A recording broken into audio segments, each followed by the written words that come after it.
What's happening, FC Cincinnati fans? It's another edition of Cincinnati Soccer Talk coming at you live here on a Tuesday evening at CincinnatiSoccerTalk.com. We've got an action-packed show for you this week. We're going to be joined by Chris White of the Pride. He's going to talk about the events coming up next week for the Don Garber event, what the Pride are going to be doing and all the organization they've been working on the last few weeks. We're also going to be joined by the Director of Communications for FC Cincinnati, DJ Switzer. You also know him as the co-host of the Wrong Side of the Pond podcast. We'd love to get his take on the Garber event, plus the big news this week of U.S. men's head coach Jurgen Klinsmann getting the axe for the national team. Of course, we'd love to hear from you, FC Cincinnati fans. Get in touch with us on Twitter at Cincy Soccer Talk. You can also email us, cincysoccertalk@spnt.tv. And our main man, Boston, back on the screening tonight, waiting to take your calls at 513-399-KICK. Let's welcome back the Lone Wolf, the Wolf Man, Bill Wolf. Bill, how you doing, buddy? I'm doing great. Just trying to kind of get ready for this Garber visit. Lots going on, lots of pieces moving. I love that we're all kind of glossing over Thanksgiving because we're just focused on what's happening next Tuesday. Yeah, what's Thanksgiving? Right.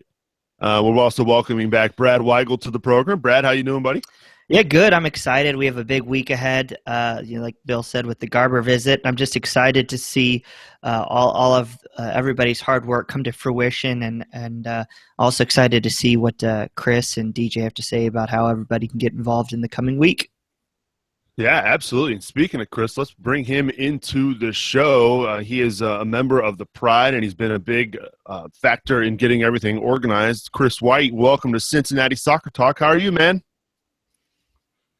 Good, guys. How you doing? Thanks for having me. We're doing really well, and we're really excited as far as what's going on next Tuesday with the Don Garber event. I know you and everybody at the Pride have been hard at work getting things going. First and foremost, why don't you tell people what your role is with the Pride and how you got involved? So I'm the vice president of the Pride. I met up with them at one of the first pub meetups that the club did after they announced, when John Harkes and Jeff Birding and Ryan Martin and all those guys went around. Found them on Twitter and went out to 50 West and met up with them, and I've been riding with them ever since. And they ended up, they voted me as VP. Probably a little over a year ago. It's been a heck of a year.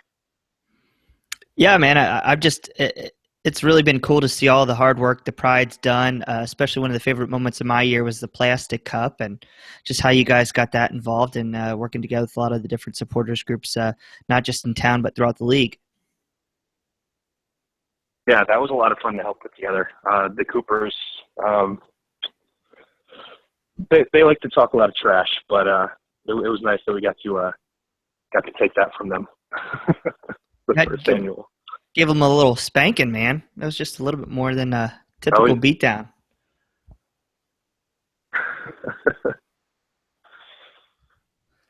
So we have a big event coming up this next week here, and I know you've been instrumental in getting it started with everybody. So I just wanted to see if you could share with the listeners a little bit about the itinerary for the day, and maybe about how we can all start to get involved. Yeah, definitely. So we have a couple Facebook events that are out there right now that we've been coordinating with all the SGs on. So on Facebook, it's actually officially hosted by the Pride and the Image Shot. So it's on both SG's Facebook pages. I'm trying to coordinate because it really needs to be a group effort with all of us. We all need to come together on this. But the first event on next Tuesday is an event meeting at Lunkin. We're going to meet Don Garber. He's flying out on Carl's jet, and we are getting there at 8 o'clock. We're going to meet at the Airman Club, and we're going to have coffee and donuts and bagels for everyone. Carl's just supposed to land around 9 o'clock.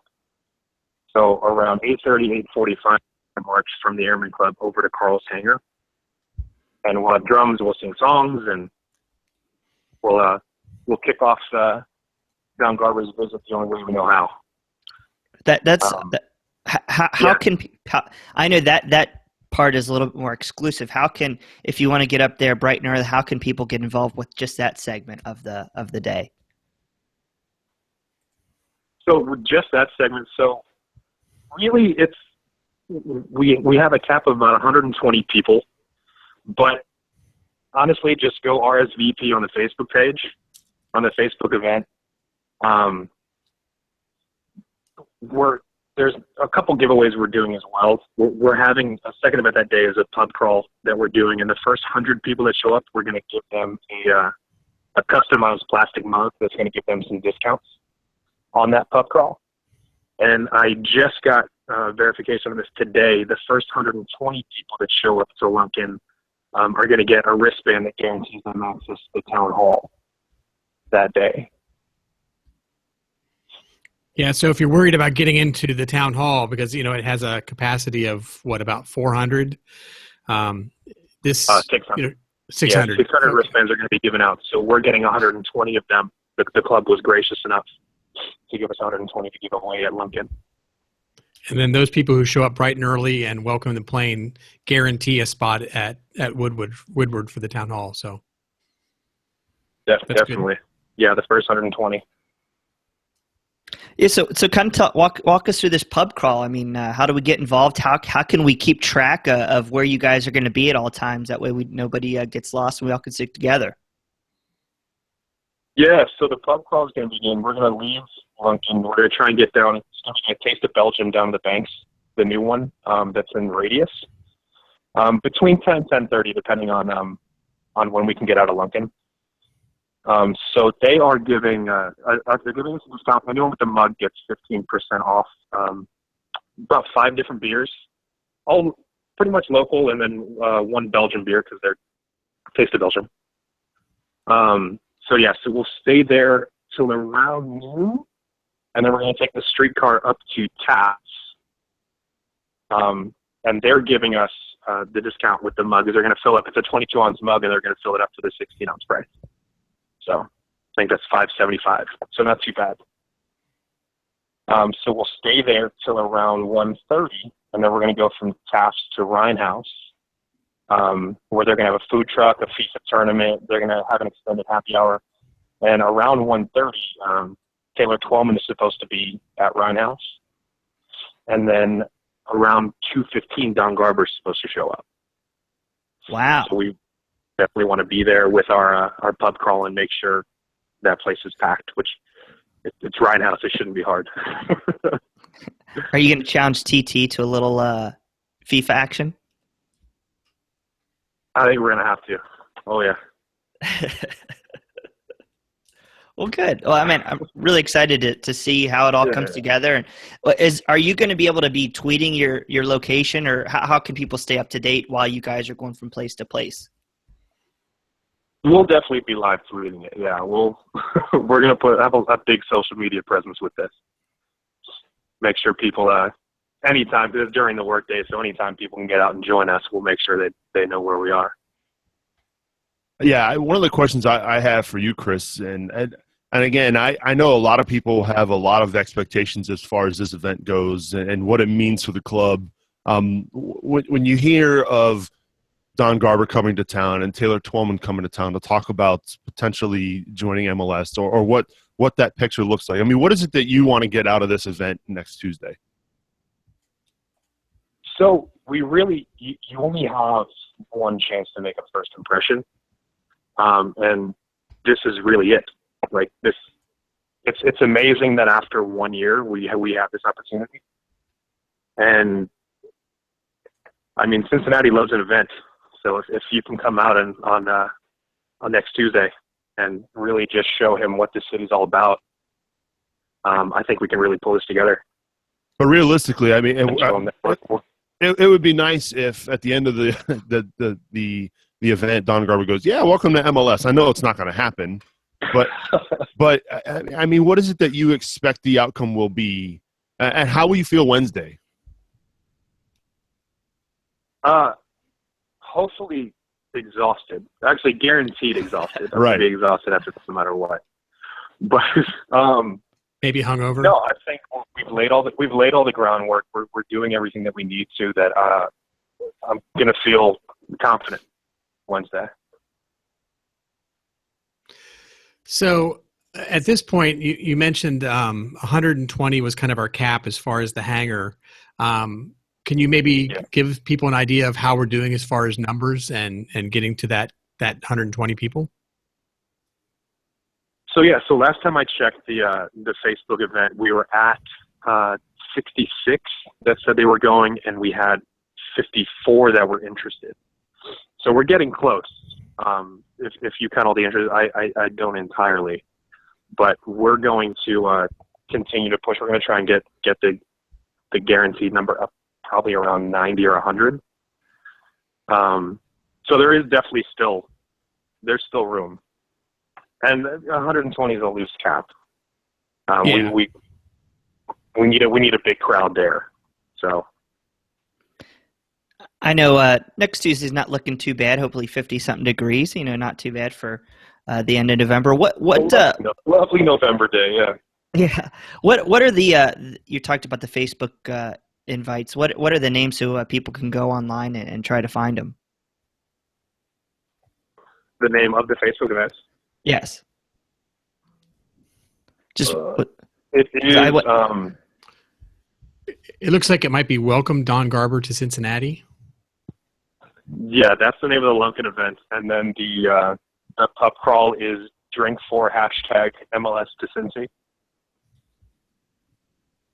There you go. Yeah. All right. So, I had to get the hashtag MLS to Cincy in there.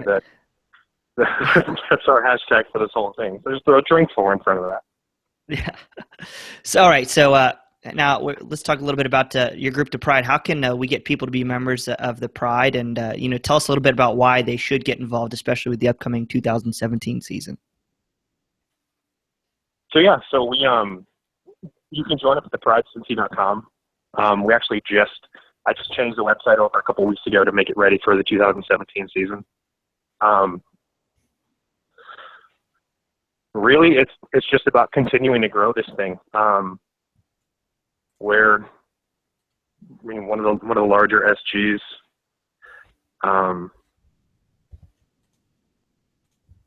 We're always trying to get events for our members together, and I don't know, man. It's special being a part of a group like that. So Chris, you talked a lot about the timing up to Rhinehouse and such. Obviously that's a lot of fun, and we've got the pub crawl going in there. What happens after that? I mean, how do we go from Rhinehouse to Woodward? So we're going to march from Rhinehouse to Woodward. It's a block and a half away. The plan is to be in place at Woodward at 4. Don Garber's supposed to arrive there at 4:15. So we're going to be outside. Don's going to show up. We're going to follow him into Woodward, all as one big group. And we have a reserved area right in the middle, down to the front. So he's essentially we're going to walk through the entire crowd. He's going to go up on stage through that middle section, and we're just going to file into that section. So drums and chants and marching and like a game. Oh yeah, exactly. Yeah, we're gonna bring the Bailey to Don Garber. Well, we're looking forward to Tuesday, Chris, and I know, like I said, that you and the Pride and some of the other supporters groups, the Innenstadt, everybody involved are working hard around the clock to make this a successful event Tuesday.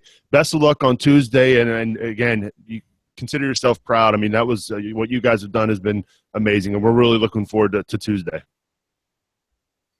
Yeah, thanks for having me. Yeah, and congratulations to you. What this has grown into has been amazing. Well, thank you. We appreciate it as well. We'll have you back again real soon, Chris. Definitely. Thanks, guys. That is Chris White from the Pride joining us here on Cincinnati Soccer Talk. Appreciate him joining us this week here to give us the rundown on everything going on the Tuesday event. I know, Brad, you're looking forward to being there on Tuesday. Are you going to be at Lunkin Airport bright and early? I hope to be. I know there's a couple events going on that we're going to try to cover between the several guys on the team here. Most notably, possibly a Taylor Twellman opportunity. So between the Garber visit at Lunkin and catching up with TT, it should be an exciting day. And I hope to at least be able to make it to a couple of stops along the pub crawl. Bill, I know you're used to drumming for quite a while. But that's going to be a long day for drummers, isn't it? Yeah, though we won't be drumming at the pub crawl or on the streetcar or anything. Sure. I don't think, which is probably a good thing. But yeah, it'll be a long one, and you get up at 8 a.m. and you get down there at 9, and 4:15 or 4:30. I mean, that's 7 hours later with probably a lot of beer in between. So it might be interesting, but we're professionals. It'll be fine. So. Now I know you gave us a little sneak peek over the weekend, but it sounds like you and some of the folks have laid down some tracks. That's the technical term for recording. Well, maybe not really, but you've recorded some of the chants. How's that going? It's going really well. I'm not sure yet, or if they'll have the purpose that was kind of discussed. But the front office talked about the idea that maybe they could take some of these chants, and as Garber was visiting parts of the city, they could find ways to have these chants playing in the background while he's moving around the city. Whether that happens or not, I don't know. But for us, it was a matter of sort of documenting what we did this year. So that, come March, we can pull them out and listen to them and go, oh, yeah, that's right. That's how that went. Because it's, there's a good break there. And we're going to start to forget some of these parts that we've worked out. But they're going well. I think the bass and the snares sound really good. We had a lot of rowdy DI members at their party chant for us last weekend. And actually today I went into Walnut Hills High School and I had the orchestra chanting some stuff for us today. So one of our members of the Knights of the Bailey is actually he works with Walnut Hills and the orchestra. He's a violin player, believe it or not. So anyway, yeah, we went in there and we had fun, and the kids actually sounded really good. So I'm looking forward to doing a mix of that. So. Good stuff. Yeah, I'm looking forward to hearing those tracks, and it's going to be pretty awesome when we get to hear the finished product. And I think that's a perfect time or way to segue to our next guest. Joining us here on Cincinnati Soccer Talk is DJ Switzer. He's the co-host of Wrong Side of the Pond and, of course, the Director of Communications for FC Cincinnati. DJ, welcome to Cincinnati Soccer Talk, man. Thanks for being with us. No problem, Nick. Thanks for having me on. How pumped are you for Tuesday? I know everybody else is. I'm sure you've got to be just ready to go. Yeah, I mean, I'm absolutely stoked about the event itself. It's a really great opportunity for the club and for the city. I wouldn't, be honest if I didn't say I'm maybe a little nervous about what's coming with it. And, certainly there's a lot of preparation that we've gone through over the last few months to get everything ready. So it's been a really fun experience, but it's definitely something that I'm like, well, okay, let's get on with this and get it all over with. Well, I'm sure if you guys can match the early success that you've had so far this year, hopefully next Tuesday shouldn't be a problem. But, I just wanted to get a feel for a little bit about how the town hall event will work for the fans. And most notably, some of the questions being is, when can people get to Woodward? Can they start lining up? When did the doors open? Just how can they get involved? Yeah, absolutely. So the event itself, the doors are going to open at Woodward Theater at about 3 o'clock. So you're more than welcome to line up before then. We're actually fully expecting people to do so. And then we'll be wristbanding people as they come in. And, of course, as we've published in a couple different places, there's about a capacity of 600 people. So we got 600 wristbands. Literally, we counted them out to make sure that we didn't have too many. Otherwise, the fire marshal might get a little upset with us. But, yeah, if you want to get involved and come down for the event, the doors for the event itself will be opening up at 3. So one of the questions we have is, if they can't get in, where can people view the town hall? Yeah, absolutely. So there are a couple different places that you'll have the opportunity. If you make the trip down and you're one of the people that comes right after we hit that 600 mark, we are going to have a couple different bars right around Woodward Theater where you're going to be able to watch the event live. So, of course, Rhinehouse, one of our pub partners, they're going to be involved. then Motor, MOTR, if you're not familiar with it, right literally across the street. And then Mr. Pitifuls is also going to have live streams playing too. So all three of those locations, all within about like a minute or two walk of Woodward Theater, are going to have it live. And of course, we're going to be broadcasting it live over our YouTube stream as well. So there will be plenty of ways for you to make it if you're not able to make it actually into the theater itself. That is very pleasing to hear, considering I'm up in Toledo and have to figure out a way to get down there and sleep since I work third shift. It's going to be quite the day. So knowing that I can at least fall back on YouTube is very helpful. So thank you for that, DJ. No problem. It was all my doing, of course. Of course. So if people want to ask questions for Don Garber, or maybe even for Taylor as well, how can they do that? Will they be able to do that? Yeah, absolutely. So fans are definitely going to have an opportunity to take part in the town hall itself. Of course, we've got the hashtag MLS to Cincy. We're going to start monitoring that a little bit more closely as far as questions go over the next week. We're going to be talking about that a little bit more frequently on social and a couple of the different outlets we put out information. So keep an eye on that. And if you have a question, if you can't make it, or you just want to submit it electronically, you'll have that as an option for you. And then we'll have the ability for fans to submit questions and then actually ask those questions to Don Garber at the event itself as well. So we haven't necessarily fully fleshed out the process for how that's going to work specifically, but we will have an opportunity for people there in person to ask Don Garber questions that they have. Good stuff. One of the questions we posed this question a few weeks ago. I want to talk about the season in general, DJ. We had your co-host Jeremy on a few weeks ago and asked him about his thoughts on year one with FC Cincinnati. I know from growing up in Cincinnati, I didn't know what to expect with this team in year one. And then to see the first game with 14,000 people there, I just was blown away by that. And, of course, 14,000 for us seems so low now. Just talk about what your feelings for year one and how surprised were you with the turnout? Yeah, so, I mean, we'll start this off by saying, and I think everyone at the club has said it too, year one expectations were blown out of the water. When I first signed on to the project and was brought onto the team and the club, they had talked about 10,000, and even in the back of my head, I was thinking, yeah, we'll be lucky if we get that a couple times this season, but if we do, that'd be great, and that'll be a resounding success, and I'll feel really justified in my decision making process.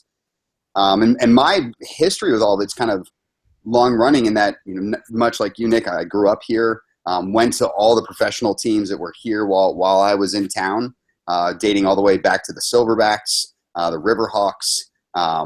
Actually tried out with the Kings and had a couple-week trial with them. So I had, a long-running history of it. And then I worked for the Cincinnati Saints, who are now the Dayton Dynamo, before that. And before I joined the club. So, when we would see crowds of, one time I think we got 800 people, we were ecstatic about that. So when we heard the rumors of the team coming and when we were first investigating and looking into it and hearing this idea of 10,000, we all thought it was ludicrous. We've been working within the market itself, had seen and put a lot of effort into it and hadn't really seen a lot of results. So 10,000 seemed just out of this world. And so, obviously the people that were involved certainly made everyone sit up a little bit. And I think that brought a bit of credibility to the organization that maybe some of the other efforts in town, despite all of their honest efforts, didn't necessarily add up to what everyone wanted. So, certainly that first night when we hit 14,000, I'll be honest in saying I choked up a little bit a couple times, like seeing that crowd as a kid who's a big soccer fan who grew up here, that always dreamt of having professional soccer here successful. It was absolutely beyond anything I could have ever imagined.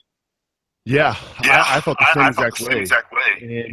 And when I was, when I heard first of the news that they were bringing a club to town, DJ, I was like, okay, all right, here we go again. But then they said John Harkes, and immediately my eyebrows just shot up like, whoa, they mean business when they're bringing in a big name like John Harkes. I mean, that had a lot to do with it, I'm sure. Oh, sure. I mean, I had the privilege of getting to break the news that John Harkes was actually coming to the team. Maybe they were trying to shut me up and plug up the hole that I had created in the club by hiring me in some respects. But, when we first heard that name bandied about, a lot like the 10,000, we were like, that's out of this world. MLS aspirations, John Harkes. Like, John Harkes isn't coming to Cincinnati. Like, have they ever seen the crowds that we've had here? This is absurd. And, the more we fleshed it out. And then I was out at the All-Star game last year and was able to kind of get a few more people to confirm that was actually truth. I was like, well, shoot, maybe this is what is going to be something that's going to actually take off a bit. So yeah, absolutely. John's involvement was something that caught the attention of a lot of people and certainly helped propel us to the heights we hit. So obviously it's been a phenomenal first year. You've had a lot of great successes. Things have gone really well, but looking back, maybe the harder thing to think about is what would you like to change, or what would you like to improve on or build on or do more with for this year? That's a great question, Bill. I think that is a harder one for us to answer. We kind of were, I think Jeff has explained it probably the best. He explained it as we're trying to put together a plane and fly it across the ocean at the exact same time.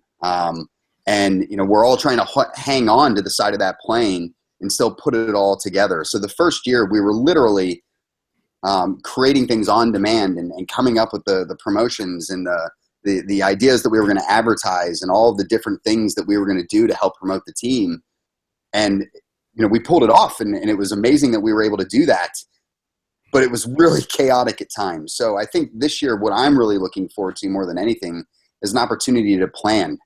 I'm actually 2 or 3 months into the season already as far as my planning and actually spacing things out and getting things organized. And we're working on getting more cohesive design across all the different branding outlets that we have. So those are all things that I'm really looking forward to. But I think it's the opportunity to look ahead and actually get our feet and plans in front of us before we actually walk out there. Something that we're really trying to improve this year. I mean, you guys have done such a great job reaching out via social media and to do different events in the community. Are you guys able to maybe share some events that you may have coming up, or maybe some goals of things that you might like to do to even grow that fan base, that pie even more for 2017? Yeah, so I'll be completely honest in saying a lot of our efforts right now are focused on what's coming up next week. But at the same time, we're also looking pretty close at ways that we better get involved in the community. So you're going to see the guys after the new year start to trickle back into town and spend more time here. So you'll see them involved in the community. We're definitely going to have some events about and plan about that. We're also going to do a little bit more engagement at the pubs itself. You'll be seeing things like a FIFA tournament pop up here pretty shortly. That's a pretty neat thing that we're going to be setting up, and I'm looking forward to that. So there's certainly going to be some things that we're already working on, and we're setting some wheels in motion.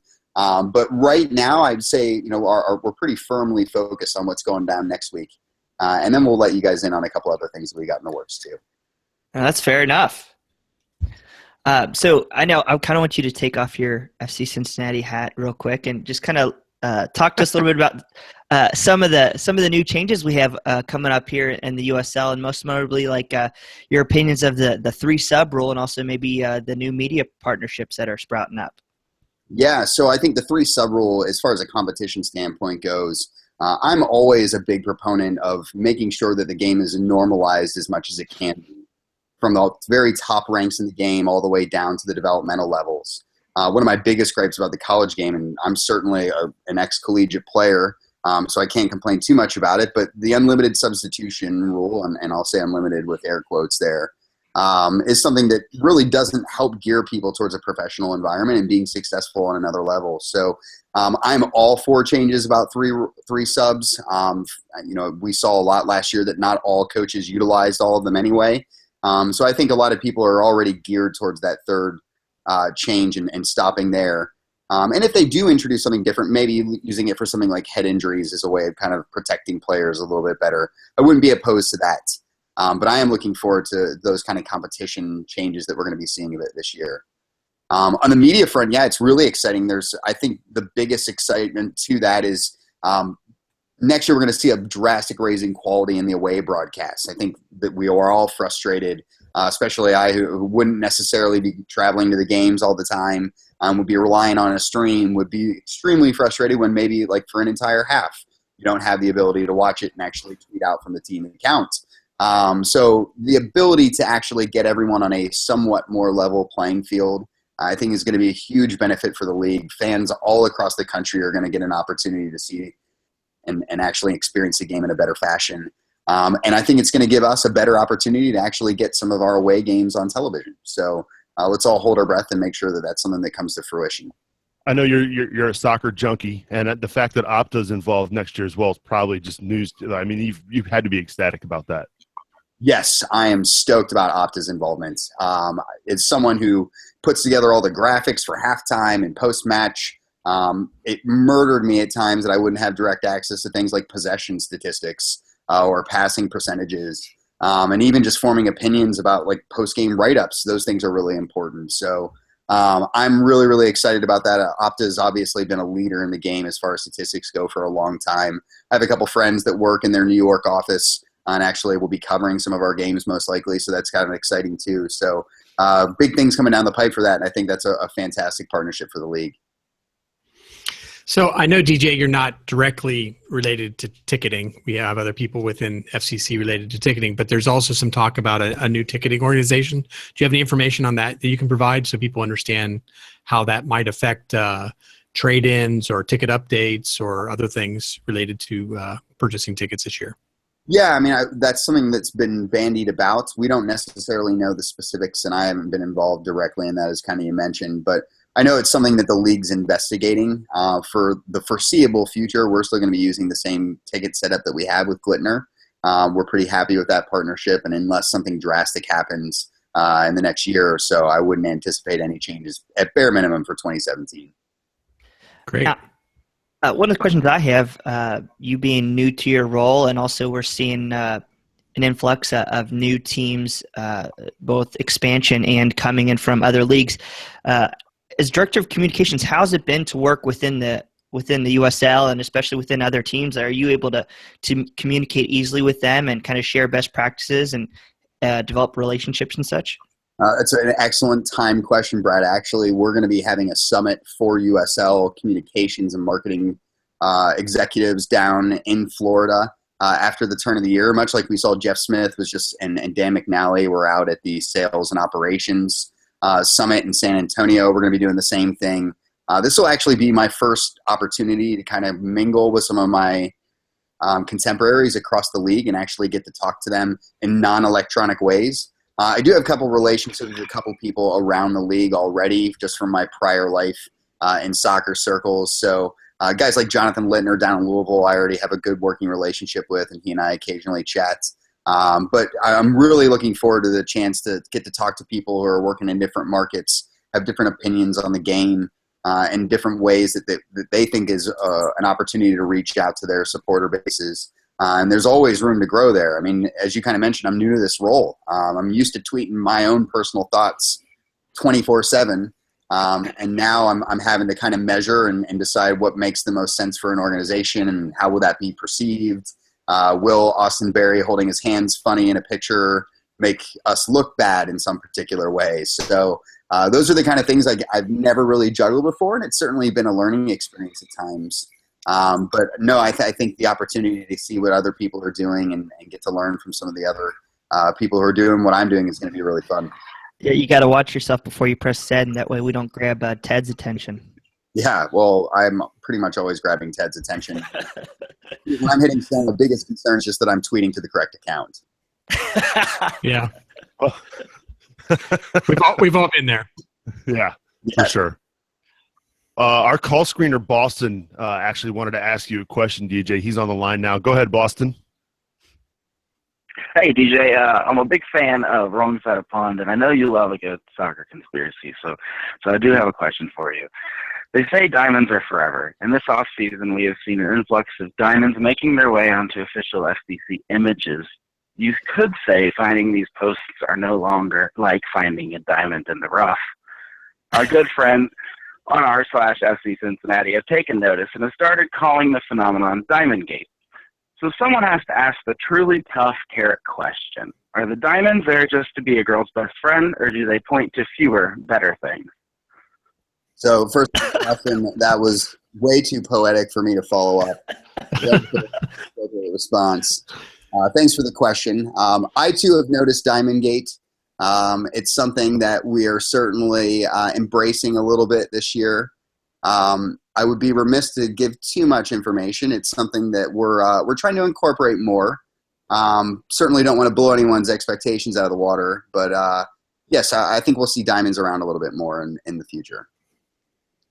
Oh, I had a feeling Boston was going to ask that question. He's a hilarious cat, DJ. So one of the reasons why I wanted to have you on the show this week was because you also host a soccer podcast, Wrong Side of the Pond, where you talk about a number of different topics on that show. And a big topic this week was Jurgen Klinsmann getting the axe from the U.S. men's national team head post. Your thoughts on the move by Sunil Gulati and your thoughts on what looks like it's going to be Bruce Arena back in charge.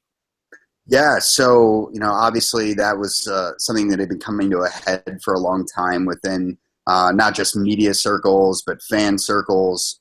And I think over the last couple months, we've really seen it tilt a little bit more against the narrative. I think a long time Jurgen had fought off any kind of narrative. He had a couple different scapegoats that seemed like plausible things that people were willing to buy into. But eventually it just came, he was papering over cracks a lot of the time. I was a big believer in what Jurgen was trying to do, was a big proponent and a fan of the idea of bringing him in. I thought there was a lot that he was going to bring to the U.S. system, and he talked a big game. And I think he did a lot of stuff for the game here. Ultimately, he kind of revolutionized the way that our youth setup works. He's kind of brought a different approach in as far as analytics and fitness goes. So those were things that are definitely positives that I think were going to happen, but he was the one who happened to be the man who implemented them. So I think there's credit that he deserves there. But as we kind of saw in his last job at Germany, he wasn't necessarily a tactician. Everyone always said that Joachim Low was the one guy, or Yogi Low was the one who was pulling the strings behind the scenes when he was running Germany. And as soon as he left, they certainly went on to bigger and better things, winning a World Cup, obviously being one of those. So I think we're kind of seeing the same effect with Jurgen here. He gets a little in over his head as far as tactics go. He doesn't necessarily have a lot of grand ideas that kind of line up the way that he talks about. And ultimately, we get caught out when he's pushing people into positions to try to make those ideas work. So I, for one, am happy to see some fresh blood in. Obviously, you never like to see anyone lose their job. And again, I think Jurgen took us places that maybe we wouldn't have gone otherwise. So some of his more controversial decisions, I still think were good ones. I think dropping Donovan when he did wasn't necessarily the best sporting decision as far as like best players you could bring. But maybe chemistry-wise, it made sense to get him out of the locker room. So, look, I'm sad to see him lose a job. I think he did good things for American soccer, but I am happy to see the change. As far as Bruce Arena goes, I don't think it's a bad appointment. It works for me. He's clearly a Band-Aid. He's a person brought in to remedy a situation. The goal is going to be to make it to the World Cup, and how that happens, I don't think anyone will much care. And Bruce has a lot of experience in navigating those CONCACAF waters. So I think he'll do good things in that respect. I think he'll get us to the World Cup, and I think we'll do respectably with him. He's got a good player pool to work with, regardless of what anyone's going to tell you online. There are good players that are in our pool, and I think if a little bit of fresh ideas, a little different way of looking at things is going to be positive and beneficial for the team. Where we go beyond 2018, well, I think that's a different question altogether. He's been pretty vocal about foreign players, DJ, and foreign-born American players. What do you think that means for the likes of guys like Fabian Johnson, John Brooks? I mean, he's been a pretty big opponent of these guys. So I think it's a little bit of a misconception of what Arena was actually trying to explain there. I think a lot of people try to push this into like I don't want to say racist or xenophobic kind of territory, but I think what he was more getting at was the idea of like, hey, you have to actually want to play for the team. And it's one of those things where maybe some of these guys, and I'm going to use someone like Timmy Chandler, who's repetitively turned down call-ups, maybe he doesn't actually care about playing for the team that much. And if that's something that they're not interested in doing, I'm kind of with Arena on that front. I think you leave him out in the cold. You don't bring that type of person in. But then you look at some of the other guys, and John Brooks, I think, is a great example of this. He bleeds red, white, and blue despite where he grew up, and he loves representing our national team. So I think Bruce understands that. Whether or not he's said on a couple different occasions he prefers people who play in MLS. He thinks the national team should be pulling people from there. But I think we're in a day and age where we can't really ignore those type of players that are available to us. If we're able to pick up good players and they actually want to wear our colors and play for our crest, then I say that we do that. And I think Arena probably shares that line of thinking. So yeah, I was a big fan of Klinsmann as well. I thought it was good to get some different perspectives brought into the U.S. system a little bit. So I was definitely looking forward to having him, on board as well. I think it's been disappointing for fans as far as results, but they've defended him over and over again, and he's defended himself. But do you think ultimately he just never connected with fans, and that was the end? I mean, it seemed like even up until a week ago or a few days ago, everybody was defending him and protecting him, and he didn't seem to see any risk or whatever of being cast out. And he even kind of went after fans a little bit, saying that they didn't know soccer and things like that. And it seems like ultimately that's maybe where he made his biggest mistake was turning against the fans. Yeah, I mean, it was a weird situation with Klinsmann. He's a really charismatic guy. He's pretty likable. I think if any of us sat down in a room and had an opportunity to chat with him, I think he'd be really fun to talk to and we'd all enjoy it. But he's the type of guy that maybe doesn't take the criticism that well. And a lot of things kind of went his way through a large portion of his reign at the top of the national team ladder. And, I think ultimately when things started going awry, he wasn't really prepared or willing to take the criticism that came his way. And to be fair, there are a lot of new fans in this country. And there are a lot of people, if you go online, that have absolutely no problem with adding Jurgen Klinsmann and blowing him up. And maybe he pays too close attention to some of that. But there's a lot of people that talk a lot of nonsense out there. And I think all of us have stood next to someone in a stadium or a bar and been like, what are they talking about? But at the same time, that's part of the territory, and that's part of the era that we're in U.S. soccer. Not everyone's going to be up to the same level of education in the game, and you have to understand that people are going to make that known. So, I think Klinsmann burned way too many bridges at the end. He was blaming fans way too much for their opinions. There are plenty of us that actually know what we're talking about, at least to certain extents. Maybe not as well as him or don't have his experiences, but we know well enough when you're not necessarily playing Michael Bradley in the correct position for, 4 years. I think people will pick up on that over time. So, yeah, I think ultimately he wore out his welcome with the fans and then eventually with the federation itself. It's going to be an interesting next few months, no question about it. And I know you got to run. You got a soccer game tonight. We appreciate you taking the time for joining us here in the program. And looking forward to Tuesday, man. Yeah, we're looking forward to it as well. Hope we catch you guys all out there. And thanks again for having me on. Really looking forward to another opportunity in the future. And have a good Thanksgiving. Thanks. You guys too. All right. That's DJ Switzer joining us here on Cincinnati Soccer Talk. We appreciate him joining us on the program this week. Hey, guess what? The phone lines are open. Boston is ready to take your call.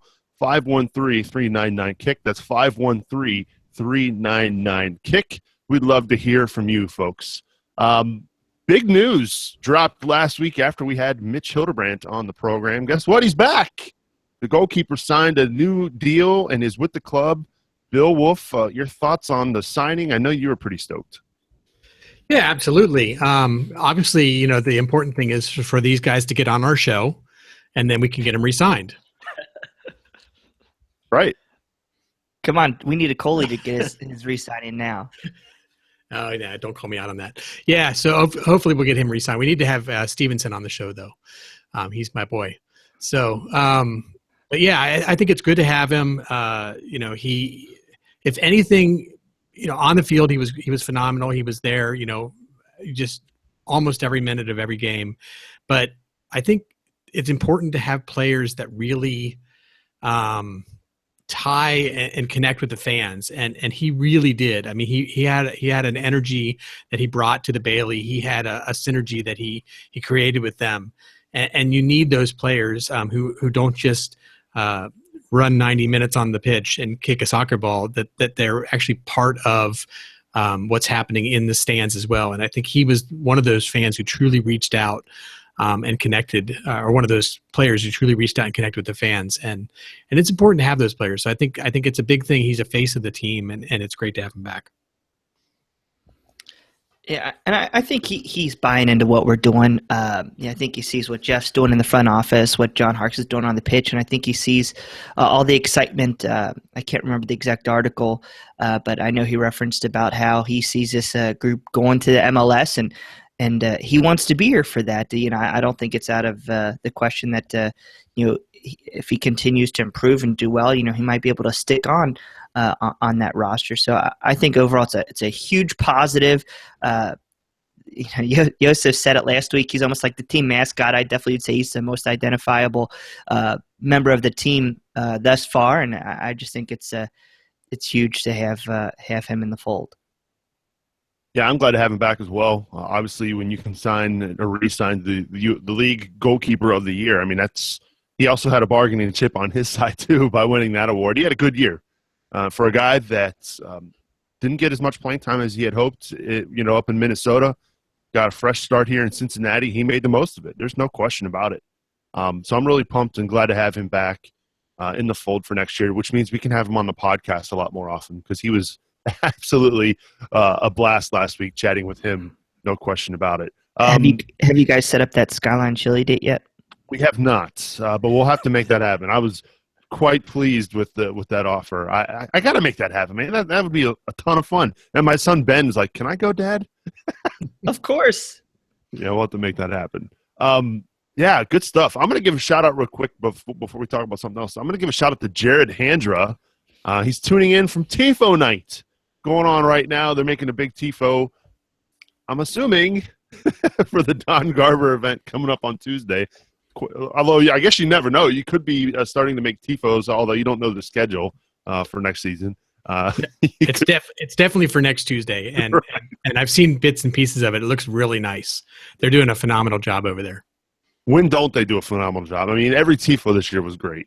Yeah, this one has some challenges to it, so it'll be fun. I hope everybody enjoys it at Woodward. Also, some news around the club starting Monday, November 21st. So yesterday, season tickets went on sale.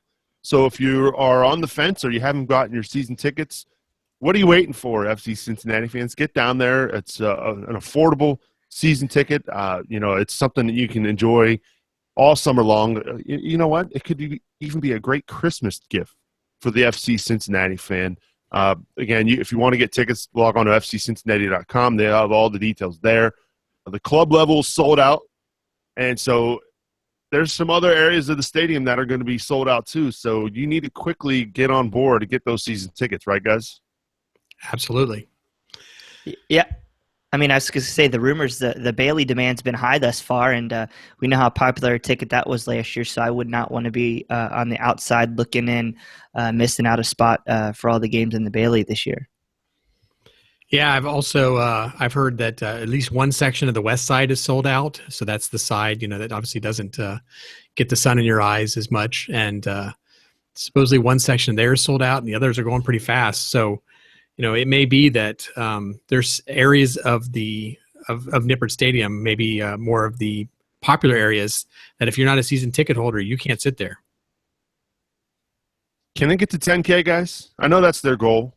Sacramento's got 9,500 season tickets, but they've only got a stadium that fills about 11,500. So, can we get to 10K? I think it's a stretch. But it's a goal that's worthy. I think we could do it. I definitely don't think it's out of the realm of possibility. And this city has surprised over and over again when it comes to supporting this team. And I know we announced 7. We've heard from other people on Twitter they're already probably up to 7,500. So, we're only short 2,500. If there's a group that could do it, why not us? They haven't let us down thus far. I think, as you heard from DJ, and I was kind of blown away by this. I felt they did a ton, and they're already talking about doing more, and they're already talking about planning. He already said several months into the season already about what they're trying to do to engage the community. And I think if they stick to everything they've been doing with the same effort, I don't think there's any reason why they cannot do it. And look, it's extremely affordable. Do you want to go and pay $100 a ticket to go watch the Bungles, or go pay and watch the Reds, or you can go in the Bailey and spend $120 for 16 games, or even in, like I said, I think I saw Zone 1, it ended up over 16 games, breaking down to like $17 a seat versus $30 a seat if you just buy single games. There's no reason we shouldn't get to there. I think the fact too that the Bengals are having a down year, and you saw it. I think that a lot of fans after 5 straight playoff losses have just kind of. I'm one of those guys. I'll fully admit I've just kind of lost touch with the Bengals. I'm still a fan. I still root for them, but I canceled my Sunday ticket. I canceled a lot of things. I canceled my Bengals podcast just because I got so excited about this project in FC Cincinnati. I think you're going to see a lot of people that realize you're going to get more bang for your buck at a FC Cincinnati game. You're getting more games than you would a Bengals game. And look, the game experience itself is a lot better. You know exactly how long you're going to be there. You're out of there by 9:10 if the game kicks off at 7. And you can still go out and enjoy the rest of the city on a Saturday night, whereas if you're a season ticket holder for the Bengals, your Sunday is shot, basically, because you got to get up early, you got to tailgate. Next thing you know, it's 5:30, and you've got to find a way to put dinner on the table. For me, I just think the game day experience for FC Cincinnati is a much better experience, and it's well worth the money invested in season tickets. So that's my pitch. If you're listening and you're on the fence, go get some season tickets. I think it's a good idea. Yeah, I think that the challenge we have is that the stadium is so much bigger, and we always look at that as like a huge benefit of Nippert Stadium, that we can bring in these big crowds and we can have this really exciting atmosphere. The problem we run into is people sitting around thinking, well, I don't need season tickets. I can just buy a ticket anytime. I can go. It's no big deal. They're very rarely going to be sold out. So I can always get my tickets. Why do I need to be a season ticket holder? But I think the reality is you look at Sacramento and they're doing 9.5 in an 11.5 K stadium. They create demand by cutting off the number of tickets that are available. I mean, the stadium's so small, people have to be season ticket holders to get in. But for Nippert, I think we need to get people thinking about it in a different way. It's not about, can you get a ticket into the game? Yeah, you can get a ticket into the game, but can you get a good seat? Can you get in the Bailey? You can't get in the club now. Can you get in the West Side? I mean, once that's sold out, Zone 1 of the West Side, then people are starting to, pick the less desirable places. And it's not that you're going to have a bad game experience, but if you want to, sit in a good seat, then you better be a season ticket holder because the desirable areas of the stadium, the most desirable areas of the stadium, will be sold out. Yeah, I mean, no, I luckily I haven't had to sit over there yet, but man, that east side of the stadium could be burning up, especially if we have a game in the middle of the summer at 4 o'clock like we did versus Louisville last year. Yeah, that was brutal. Yeah, but no, I think we can do it. I think we have the momentum, and I think they're the best thing in town right now. UC football's bad, Bengals, Reds, yuck. Only thing we have are Xavier and hopefully maybe UC basketball. Yep. And of course, a winning side in FC Cincinnati. Come join the fun. And it's not just about good seats too. It's about supporting the club. That's the way I look at it. Yeah, exactly. So get your season tickets if you can, folks. Don't forget pre-orders for Rise Together, the celebrating FC Cincinnati's inaugural season.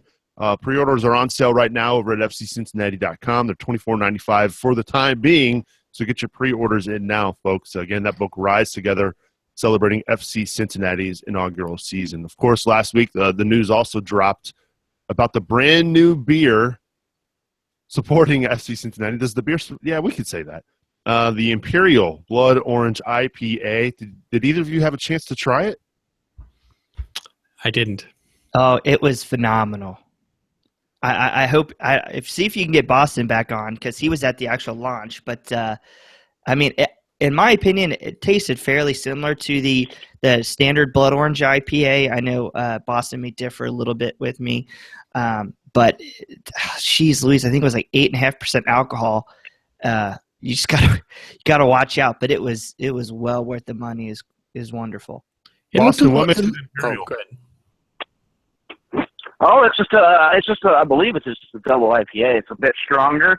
I enjoyed it. I enjoyed the first one. I'm a big IPA guy, but this second one is definitely better. Actually, 23 minutes ago, somebody posted a review online. A member of the Legion said that he picked it up at his local gas station this afternoon and was very surprised. He said he was not a huge fan of the first FC Cincinnati beer, so he was expecting to be underwhelmed. But this new one is a definite success. It is good. I hope they keep it around long enough for him to stock his beer fridge. Yeah, Joseph got it at the Deanna Stop party. So he said it was had a little more bite to it, is how he described it. So now you got to go to the actual launch party, didn't you, Boston? Yeah, that was a blast. There was actually a good representation from the team there. DJ, our previous guest, was there. Mitch Hildebrandt was there. I think his first public appearance since signing. And Jeff Smith and some of the other staff, and they did great. I mean, they sat down and talked with leaders of the groups. They kind of saw some Don Garber planning going on, and then just made the general rounds. Several people got Mitch to sign their beer, and even Jeff Birding signed some beer. And so now I have this problem where I bought bottles of this stuff and I can't drink it because I got players and people that signed it. Tough problem to have. Yeah, first world problems, Boston. Well, good. I'm glad you enjoyed the beer, and it sounds like you had a good time, man. Oh, it was great. Yep. All right. Well, it's about that time, gentlemen. About time to wrap things up. Your final thoughts, Brad Weigel? Yeah, Bill just mentioned it a second ago, but we got to go Saturday night. I know Bill and Joseph and we were there. We went to the Dienenstadt end of the year party, and just wanted to give a big congrats and shout out to Ryan Lammy and Jared Handjob for being elected president and VP of DI, and also to all the new board members. I just think it's going to be a great the great year for all the supporters groups. We had Chris on earlier, and if you haven't gotten involved with a supporters group yet, I just strongly encourage either one of them. It's an opportunity. It's really, in my opinion, unlike any other around here, and especially in professional sports. And the relationships and friends that I've made over the last year have been well worth it. So getting a supporters group, and hopefully look forward to seeing you this coming year. Congratulations, Ryan and Jared. That's well-deserved honors as well. Pumped for those guys, no question about it. Good stuff, Brad. Final thoughts, Bill, the Lone Wolf Man. Yeah, I'd say, similar things with the Dienenstadt party. That was a good time. I was working a little more than I would have liked to, but I think, it was a good time getting the chance. It was fun just to hear everybody singing again. It's been a while. So shout out to all the guys there from Dienenstadt who hung out afterwards and screamed into microphones for us. That was much appreciated. Brad, thank you. But yeah, it's sounding pretty good. Much appreciated. Shout out to the Walnut Hills High School orchestra as well, Seventh Bell Orchestra, who also helped out a little bit. So yeah, I've appreciated all the help, and I think hopefully the end result is worth everybody's effort. I'm going to give some love to Brian Weigel, who dropped his most recent post about wingers, new additions to the team. Last week he did a post about potential forwards coming on board. Make sure you check those two articles out over at CincinnatiSoccerTalk.com. He's got great inside, in-depth knowledge on some potential signings for FC Cincinnati for 2017. You'll want to check that out again over at our website, CincinnatiSoccerTalk.com. Of course, stay tuned for some more Don Garber coverage coming up, letting you know some more details about the visit leading up to Tuesday. It's going to be a big day Tuesday. There's no question about it. Of course, just a reminder, we want to give a big shout-out to FC Cincinnati. Make sure you get those pre-orders for that book commemorating the inaugural season of FC Cincinnati. Again, you can pre-order over at fccincinnati.com. Just a reminder, Cincinnati Soccer Talk, we record the show live every Tuesday night at 8 o'clock Eastern, so make sure you set a little reminder in your phone, whatever you need to do to join us each and every Tuesday night at 8 o'clock Eastern. Of course, if you can't make the live show, you can always download our audio on demand on iTunes, Google Play, Stitcher, anywhere you can find podcasts. You can check the audio version out there in case you miss a live show. We appreciate you downloading the podcast. Make sure you also rate and review the iTunes. Give us a rating and review on iTunes. The last review we got was like in early October, folks. Come on now. We need to know what you think of the show. CincinnatiSoccerTalk.com/iTunes. My big thanks and appreciation to Chris White from The Pride and, of course, DJ Switzer from FC Cincinnati for joining us this week here on the podcast. Cincinnati Soccer Talk is an SPNT production. For more information about our other podcasts, log on to spnt.tv. And as always, check out our awesome content over at CincinnatiSoccerTalk.com. Probably not going to be doing a show next Tuesday night. I don't know why. Maybe because we might be busy with other things. Maybe Don Garber's visit might have something to do with it. But we'll be back here in 2 weeks at CincinnatiSoccerTalk.com. Everybody, have a great Thanksgiving. Enjoy your family time. And for Bill Wolf and Brad Weigel, I'm Subes reminding you to watch your tackles, and we'll be back with you in 2 weeks.